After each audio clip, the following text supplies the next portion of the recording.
In Britain, a leading oceanographer explained to our correspondent Richard Bestic the difficulties that exist in this search. As hopes fade for the success of an air search, here a Chinese Aleutian cargo plane returns from another fruitless sortie over the Indian Ocean. Focus has turned to the seabed and the Bluefin 21, a robotic submarine. However, a leading oceanographer in Britain says the craft is designed only to reach depths of 4,500 metres. The problem is that the pings originated from a depth of between about 4,500 and 5,000 metres, so it's right on the edge of its capability. And every time it goes below that 4,500 metres, it has a self-protection mechanism which makes it stop and rise to the surface straight away. An added problem, Bluefin 21 records data internally. Scientists must wait until it returns to the mothership for detail of what it's seen. And that does slow things down.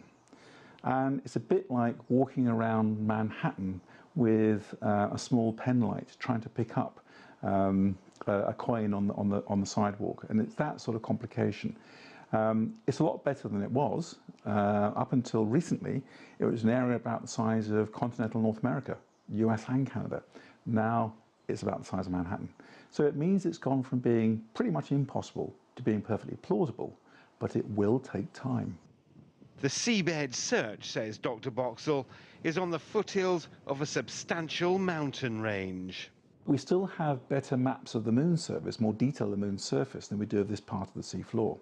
So there are lots of unknowns, and the data that's being collected by things like the Bluefin 21 will be new data to scientists. So it's not a question of we're looking at an area that's already been well mapped and we're looking for anomalies. We're looking at an area that's new to science.